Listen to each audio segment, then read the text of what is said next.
Hello student, good morning. Today we will going to discuss next topic.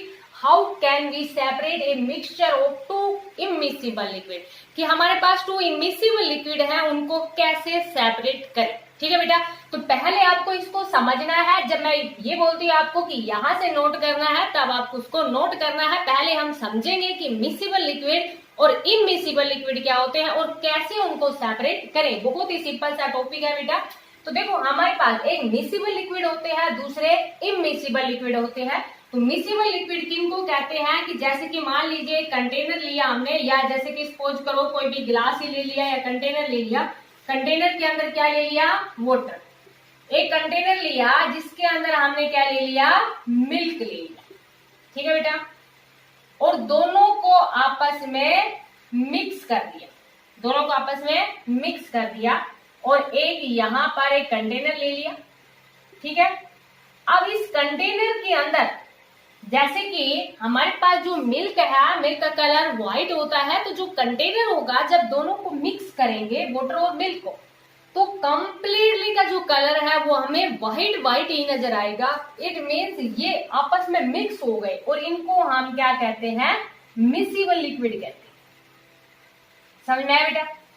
अब second हमारे पास क्या लेते हैं कि यहाँ पर तो जैसे कि वाटर ले लिया हमने, एक कंटेनर के अंदर तो क्या ले लिया? वाटर. लेकिन जो सेकंड कंटेनर है उसके अंदर हमने कोई भी ऑयल ले लिया, और यहाँ पर ऑयल है वो हम कौन सा ले लेते हैं? कैरोसिन ऑयल ले लेते हैं. समझ में आया बेटा? जिसको मिट्टी का तेल जो बोलते हैं. इनको आपस में मिक्स किया एक सेकंड कंटेनर जो थोड़ा सा बड़ा है. ठीक है बेटा, क्योंकि यहाँ तक लेवल है इनका.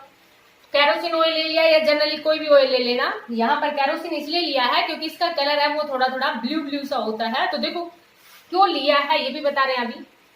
अब क्या होगा इसके अंदर कि दोनों को आपस में मिक्स करेंगे. जब दोनों को आपस में मिक्स करते हैं तो हमें क्या नजर आता है बेटा? कि जो नीचे लेयर है वो तो वाटर की नजर आती है इसके अंदर, और ऊपर जो लेयर है वो हमें किसकी नजर आती है? कैरोसिन. मीन्स जैसे कि यहाँ तक तो हमें क्या नजर आया? वाटर, और ऊपर हमें क्या नजर आया? कैरोसिन. समझ आया?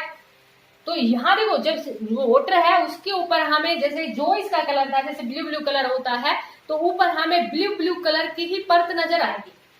अब जैसे कि आपके दिमाग में ये आ रहा होगा कि वाटर ऊपर क्यों नहीं गया, तो वाटर की जो डेंसिटी होती है वो हाई होती है और कैरोसिन ऑयल की डेंसिटी है वो लो होती है.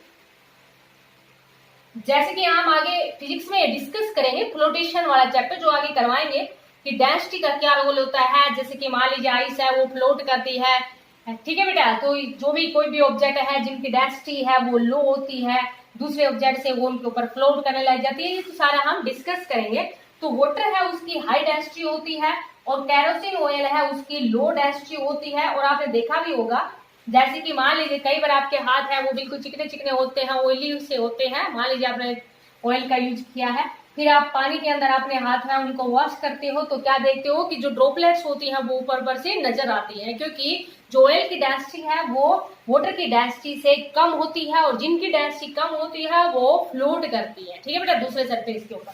तो यहाँ पर क्या नजर आएगा कि वाटर तो नीचे नजर आएगा और कैरोसिन है वो ऊपर नजर आएगा.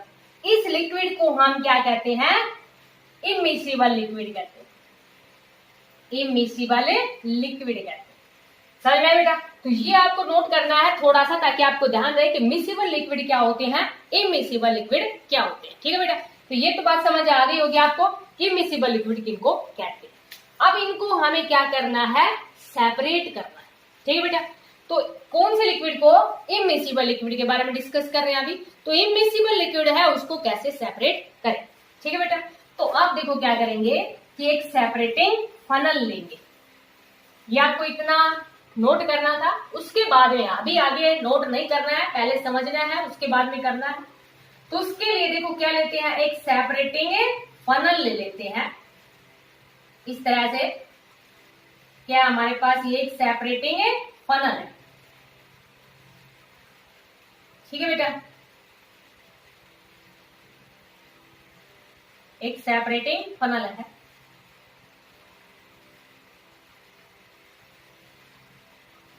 और यहां पर एक क्या लगा रखा है? Stop Coke.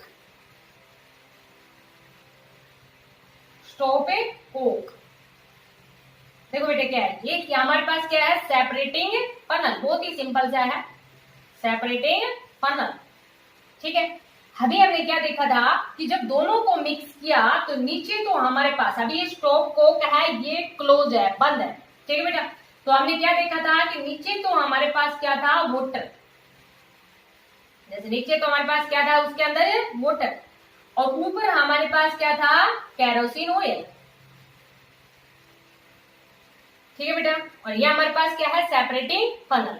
अब यहाँ पर हम क्या ले लेते हैं, एक कंटेनर ले लेते हैं और यहाँ इसको एक स्टैंड की हेल्प से ऐसे सस्पेंडेड कर देते हैं, मीन्स एक स्टैंड की हेल्प से उसको लटका देते हैं। नहीं तो यहाँ कंटेनर कैसे, जो हमारे पास बीकर है उसको कैसे रखेंगे, जैसे कि मान लीजिए जनरली हम किसका यूज कर लेते हैं, यहाँ पर बीकर का यूज कर लेते हैं। तो ये हमने क्या ले लिया, एक स्टैंड ले लिया। ठीक है बेटा, इस तरह से ये उसके ऊपर ऐसे रखा हुआ था बीकर, और ये हमने क्या ले लिया, एक स्टैंड ले लिया। समझ आया बेटा, एक स्टैंड से उसको ऐसे, ये स्टैंड है, उससे इस फनल को ऐसे सस्पेंडेड कर दिया और उसके नीचे एक बीकर ले लिया। ठीक है, बहुत ही सिंपल सा है। अब देखो क्या होगा, ये स्टोव कोक ले रखी है, ये बात आपको समझ आ गई होगी कि वाटर नीचे होगा, केरोसिन ऑयल है वो ऊपर होगा।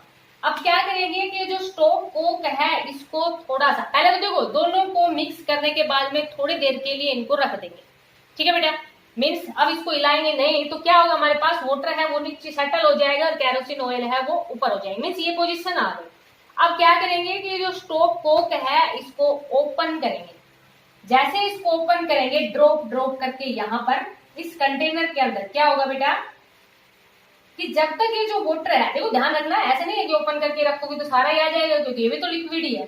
ठीक है, तो क्या करेंगे कि जब तक ये जो वाटर की लेयर थी ये नहीं आ जाती बीकर के अंदर, तब तक इस स्टोव को ओपन रखना है। उसके बाद में जैसे ही यहाँ तक ये लेयर आ गई, इस स्टोव को उसी टाइम बंद कर देंगे। तो यहाँ बीकर के अंदर हमारे पास क्या आ गया, वाटर।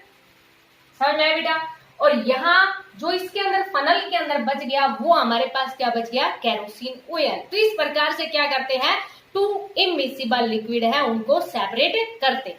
और इसका काफी ज्यादा यूज है, ये नहीं है कि ओनली केरोसिन का यूज करें। मान लीजिए कोई भी ऑयल है उसका हम इस तरह से सेपरेटिंग फनल की हेल्प से ऐसे हम उसको सेपरेट कर सकते हैं। ठीक है बेटा, और जैसे कि मान लीजिए हम आगे डिस्कस करेंगे कि मेटल्स है, हमारे मेटल्स और नॉन मेटल्स जो चैप्टर होगा, कि ज्यादातर जो हमारे पास मेटल्स होती हैं वो ओर की फॉर्म में मिलती हैं। और मीन्स वो फ्री स्टेट के अंदर ओनली गोल्ड, प्लेटिनम, जिनकी रिएक्टिविटी बहुत ही लो होती है, सिल्वर है वो भी हमें कई बार सल्फाइड की फॉर्म में मिल जाती है। तो जिनकी रिएक्टिविटी बिल्कुल लो होती है वही हमें फ्री स्टेट में मिलती है। बाकी सारे की सारे मेटल्स है वो हमें सल्फाइड, कार्बोनेट्स इनकी फॉर्म में मिलती है।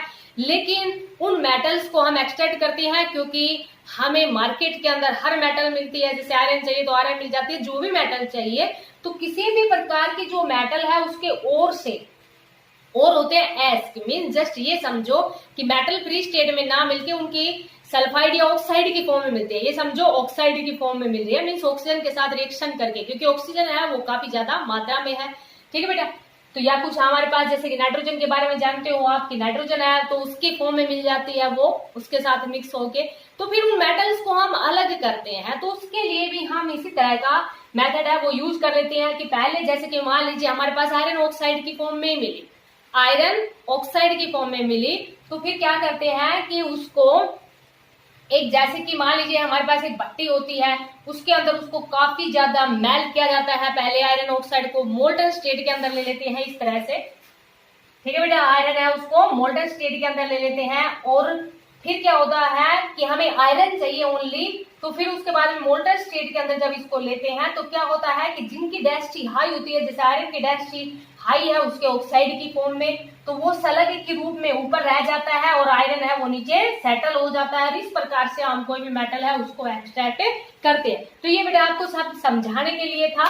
ठीक है बेटा, तो शायद ये आपको समझ में आ गया होगा। तो इस डायग्राम को पहले आपको नोट करना है, तो पहले इस डायग्राम को आप नोट कीजिए।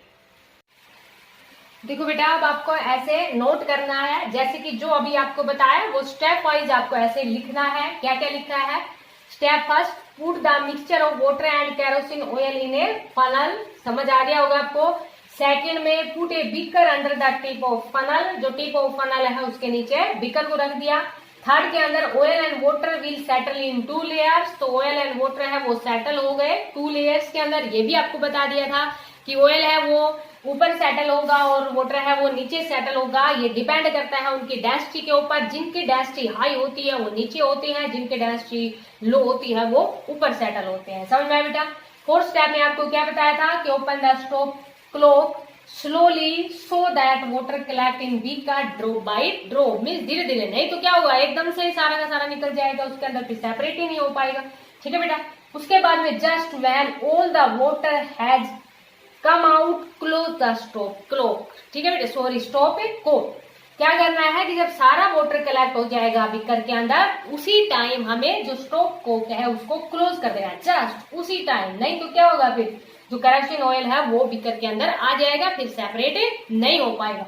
तो शायद आपको समझ आ गया होगा बेटा। ठीक है, मैंने बोल के बता दिया है ताकि कोई भी वर्ड है, कोई भी वर्ड आपको समझ नहीं आ रहा हो इसमें, तो इसलिए आपको इस सारे स्टेप है वो बोल के बता दिए हैं। तो इसको आप अभी, पहले आपने डायग्राम नोट कर लिया था, अब आप इसे स्टेप पे नोट करो।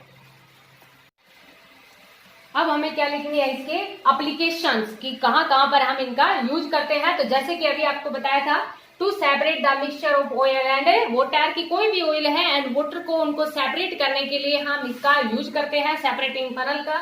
सेकंड, जैसे कि अभी आपको बताया था कि एक्सट्रैक्शन ऑफ आयरन, मान लीजिए कोई भी हमारे पास मेटल है जो ओर की फॉर्म में मिल रही है, from its ore the lighter slag is removed from the top by this method to leave the molten ore at the bottom of a furnace। Furnace हमारे पास क्या होती है, भट्ठी। ठीक है बेटा। तो जैसे कि जो मेटल्स होती है वो हमें लगभग ओर की फॉर्म में मिलती है, एस की फॉर्म में मिलती है, मीन्स ये समझो कि प्री स्टेट के अंदर ओनली गोल्ड एंड प्लेटिनम और कुछ सिल्वर है वो मिल जाती है, नहीं तो सारी मेटल्स इम्प्योरिटीज के साथ मिलती है, ये समझो।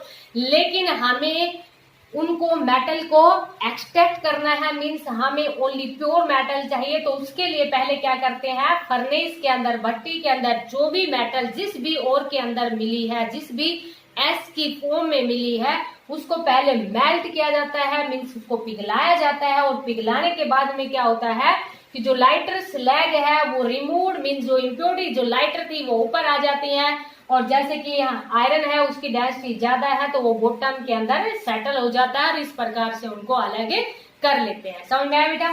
तो ये था हमारे पास how can we separate a mixture of 2 immiscible liquid. तो आपको इसको कंप्लीट नोट करना है और अच्छे से अंडरस्टैंड करना है। Thank you, have a nice day.